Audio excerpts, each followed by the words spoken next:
ito mga gustong maghiling or magkikumustahan naman sa mga kabayan nila? So far, Sir Ferd, yung preparation na ginibuta and coordination na ginibuta sa mga schools ng mga billeting schools, medyo okay man. As security and safety ng mga aki, may naka-standby na tanod, may naka-standby na mga pulis, 24/7, nakabantay, dumanangan ng karaturog. Kasubanggi, nag-ikot kami, nakatulog kami billeting school. Ang Taytay Elementary School, yaon duman ang San Miguel. Nagduman man kami sa Birac Central Elementary School, yaon ang Panganiban and Pandan. Then naagihan mi man baguli. So Gogon Elementary School, yaon duman ang San Andres. Sa parte ng ang medyo deep na issue base sa inda kag mag-urulay kami with the school heads and PSDS. So tubig talaga, kaya sabi ko amayan ko ngunyan maka-coordinate sa B1 na problema sila maray ka medyo maluya daw loading tubig. So bulos.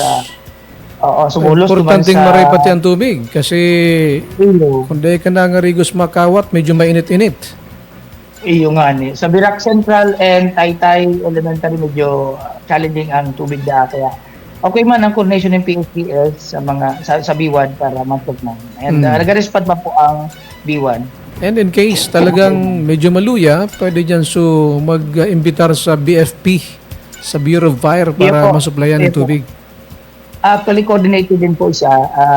Mag-supply man ng tubig sa BFP duman sa mga billeting school. At iba naman, nagpapaano, para sa Taytay, ang bubudaan nila, may mga bombahan man doon. Yun ang tunay na bombahan sa luwas. Bombahan, so tubig ang galuwas. Dumaan naman daan nila.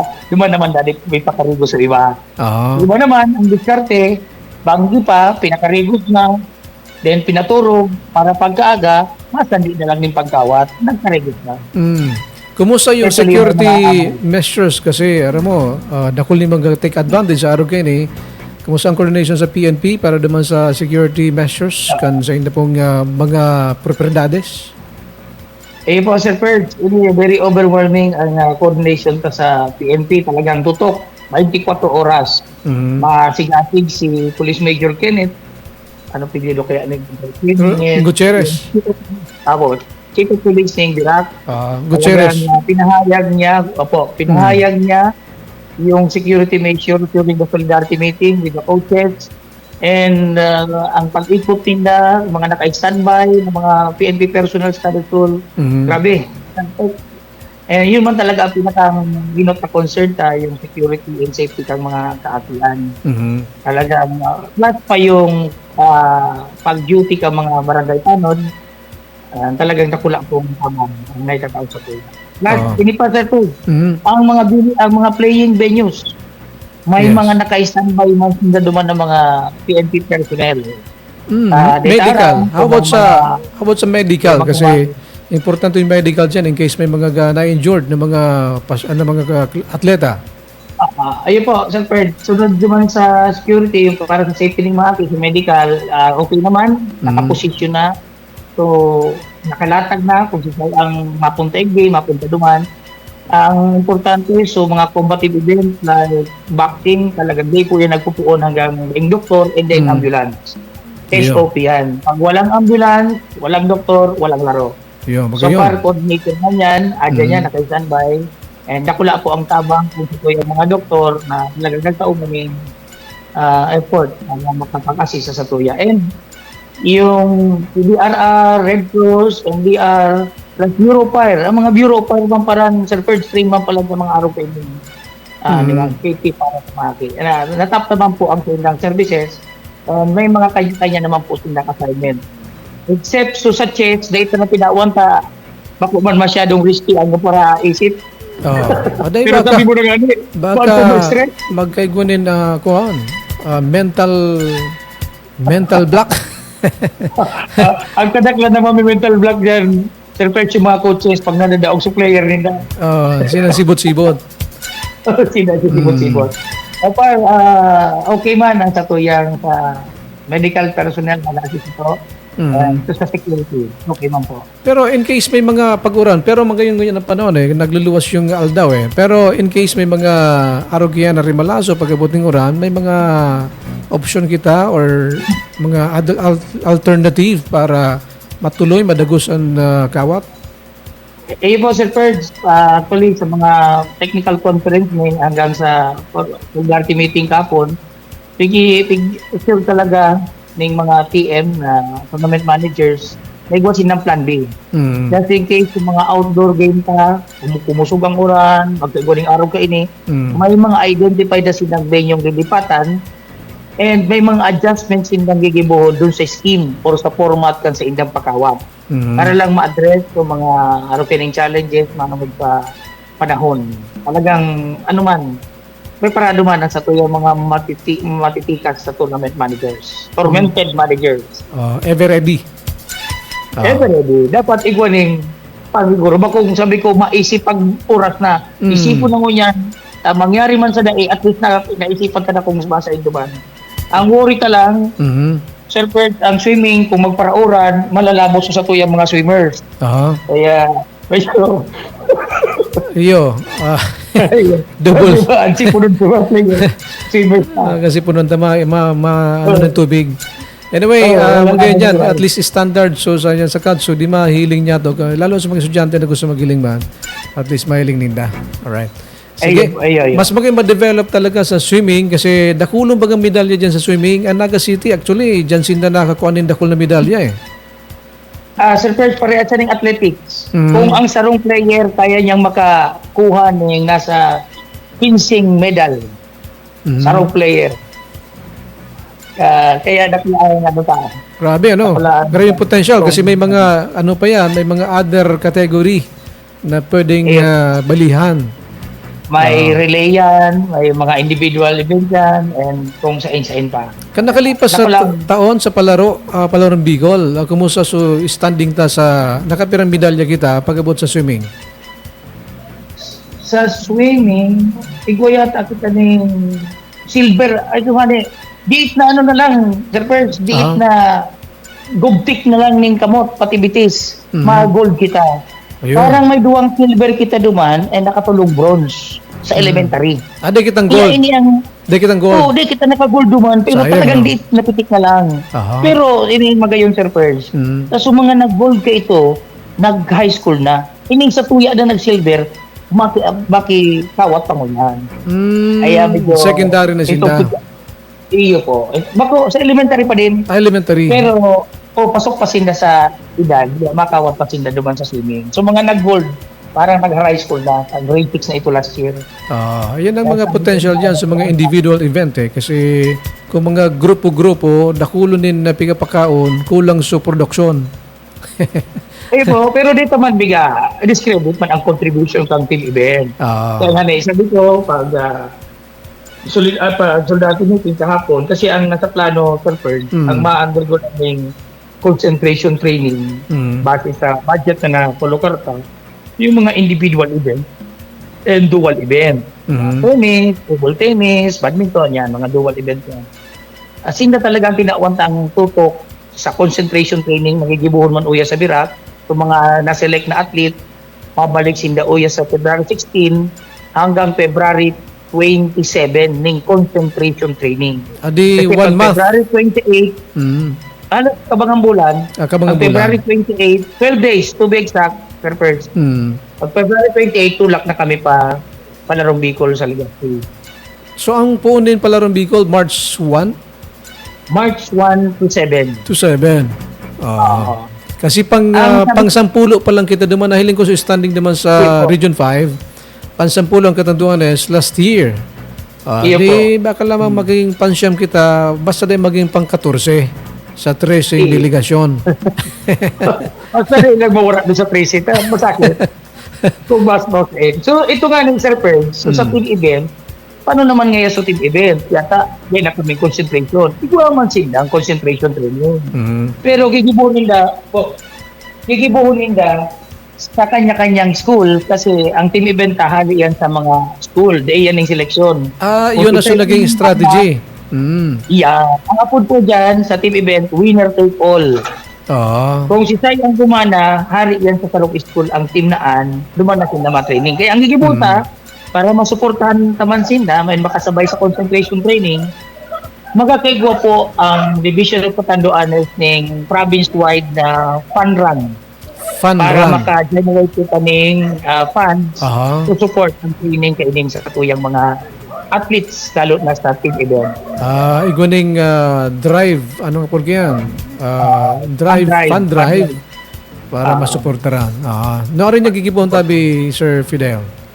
Baad po, mga first week ng February, makapag papandan na kita simultaneous sa lahat ng munisipyo and districts. Sararuan lang po siya. Then, kapandan ko iya sa Birak, kapandan man duman sa Bagamanok, kapandan man sa Karamuran, and dahil sa municipality. Okay. Kung ano man yung ma-generate ang fund duman, iyo po ito ang itatabang ta sa concentration pang team event. Pero magayon yung team event, maganda practice ko niya. Pero kumusta yung development ko yan? Kaso rin pigpunan yan kasi actually dati, historically, ang pigagibot kung saan ang pinakamatitibay, mga MVP, halimbawa kung basketball yan, iyon piga saro, piga organize, then iyon papadara. Kaso rin in-implement yung team event na per school or per municipality. Nagpo niyan, Sir Ferds, 2022 pa. Na pig-adapt ang policy naan. Kasi kito, before yan, tinutugwa kitang bigaapod sa team event na core group. Pag sinabing core group, like in basketball, dosing player. Sa champion, gakuak ng 7 player. Sa first runner-up, makuha ng 3. Sa second runner-up, makuha ng 2. So, hali yan kung sain-sain na seleksyon ng school. Ang po dyan, core group. Core group. Okay? Tapos sa minute, hinari ang core group, pag maski sa ento din ang magpili, seleksyon yon. Ang dumahon yan, pag implement yung winner-take-all policy, kung si Sai ang mag-champion na school, siya na ang ma-represent na yung seleksyon. Pero ang maray, Sir Ferd, base sa guidelines ng palarong pambansa, ang kada team, bigatawan ng chance mag-add ng 3 player hali sa kung sain-sain. May option. Example, dosing player sa basketball secondary ball, champion, CNHS or Birak. Okay. Josie ang tinda. Package deal na yun. May option pa si coach magpili ng tulo maski sa ina munisipyo. Reserve. Nilang magaling. Ano yan? Reserve na ba yan? Yun. Reserve yun, pero maka-what's in the actual during the palaro. Kasi kuminsan, pag reserve, pag may na-injured, ipasok. Pero ini, pwede tindang kumawat.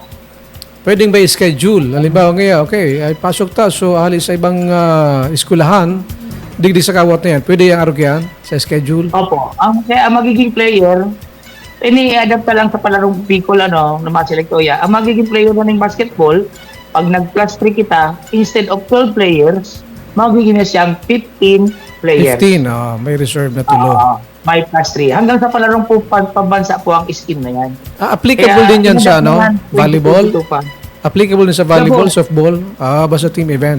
Gabos na team event. Volleyball, softball, football, basketball. Itong sepak takraw, except sepak takraw. Kasi ang sepak takraw, di ba, sa first year kanya ng sepak takraw kang high school. Tuluman sa na yata yan, ano? Ang sepak takraw, nababanga siya sa, dosing player yan, pero nababanga sa tulong rigo. Ang kada rigo, kada grupo, igwa ng 4 na player.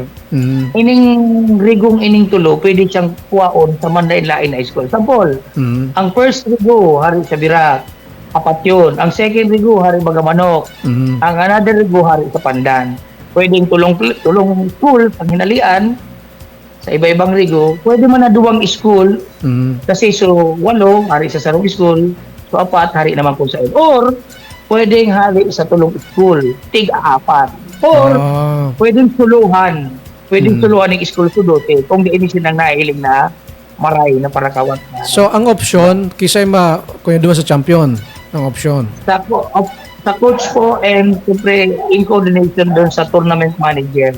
Kasi si tournament manager expose siya ng level ng competition sa palarong Bicol. So more or less makapag-suggest siya na okay ang performance kay ni, okay ang performance kay ni, kaya makapag-suggest man sa Bicol. Ayun. So, actually, kan nakalipas sa mga taon, pero may popular ang basketball, ang pag-una kan mga kahiriling, kan tabay, pag champion ka sa basketball, champion ka na sa bilog na palaro. Kasi yung pinapopular eh. Pinaka-popular na tawag. Pero, Sir Ferg, siguro, aram ng iba, si Mayor Pusoy, ng Birak, Tangga College kami, sipak takraw ang kawat mo. Si Pagtakraw. Kami ang palawan ko sa education, pati sa AB, pagkakabilio. Kami man kito. Magaling na player yan si Mayor Pusoy sa sipak takraw. Pero ngunyan, di ko aram kung makalukso pa yan, Tamara. Ang ano niya. Baka ngunyan siguro, takraw na sana dahil nagsipa.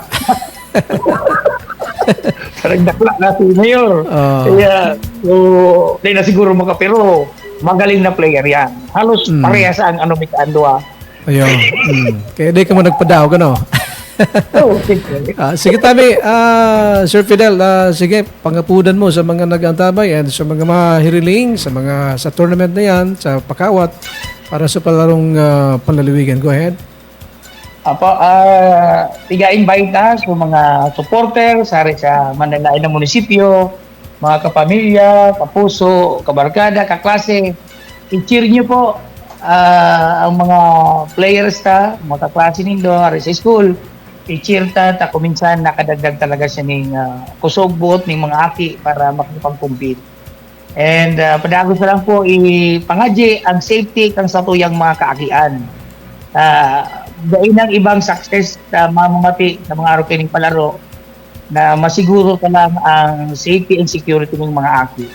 Yun lang, para sa kuya, mauli ang mga delegates nang walang galos, walang lugad o wala kung ano pa man na injury, inyo na ang pinakamaiba sa kuya. Tayo yung mga masunod na gold, medals or whatever, masunod na lang yan. Ang importante, ang safety kasi kuyang mga kaakian. Kaya bigay-invite ta, kabos. Kung gusto nyo mag-enjoy, mahiling ang mga panlaban sa palarong Bicol, puntahan po nindo ang mga nasabi ng playing venue. Daing entrance, libre cheer. So ibang tournament manager, nagpapa-snack pa sa mga spectator. Sa may sign na venue may pa-snack, namaduman ako. Sa Taekwondo, Sir Ferg. Pero sisipaon na mo na sa mga audience kung matibay. Ayan sana. Alright, thank you. Salamat tabi, Sir Fidel. Good luck. Thank you very much, Sir Ferg. Salamat. Si Sir Fidel Bihema kaperiodiko kan DepEd Catanduanes. So at least nakuha so mga venue and sa mga policy. This time may mga nahiling kita na improvement naman sa policy. Araw kayo itong team event. Maganito na dapat talaga by school kung siya nag-champion kasi ang problema kayo kung watak-watak baka din makapractice harayo na maray. So may alimbawa, manggana sinda sa Palarong Bicol, parang makuha din at least tulo naman sa team event na pwedeng i-feature kasi igwan yung mga players talaga na matitibay hali sa ibang lugar. No? Pero kung nasusuluhan lang kayo ito, kasi pick-adapt naman yan kayo ito kan PBA. Di ba kung may mga palaro na mga kaperiodiko, pick-adapt naman yan naman sa Asian Game and others. Pero ngunyan, nagbalik sila sa selection kasi syempre sa mga matitibay, hindi matawan din tsansa. Pero at least majority, araw baka naman sa FIBA, at least mga tulo-apat, yaon dyan sa Ginebra. Pero sa iba, pick up naman sa iba. At least so binding, kumbaga blending. So sa indang team effort, medyo napapagayon kasi igwan ng pigapod na chemistry. Sa team kasi mga kaperiodiko, chemistry, no? Ang importante. Parehas man yan sa itong mga leaders, halimbawa sa Sangguniang Bayan, Sangguniang Palalawigan, and ang provincial government, kundi yung chemistry, ayan ang problema. Bakusan na dapat bakong saki mystery. So iba pa no, sakim mystery. No? Sakim mystery. Dapat igwan yung chemistry. Bakong sakim mystery. Ayan, mga kaperiodiko. Balik kita sa dikit na minuto. Tapabasahon tayo itong surat kani pong mga sektores na ini na nangapudan sa lado kang provincial government para naman sa unification kan sa tuyang mga leaders. Makalipas na nagapireport natin mga patala sa po kayong lulubay. Si Ferdy Blazo sa Radyo Periodiko. Brad, maging maluya na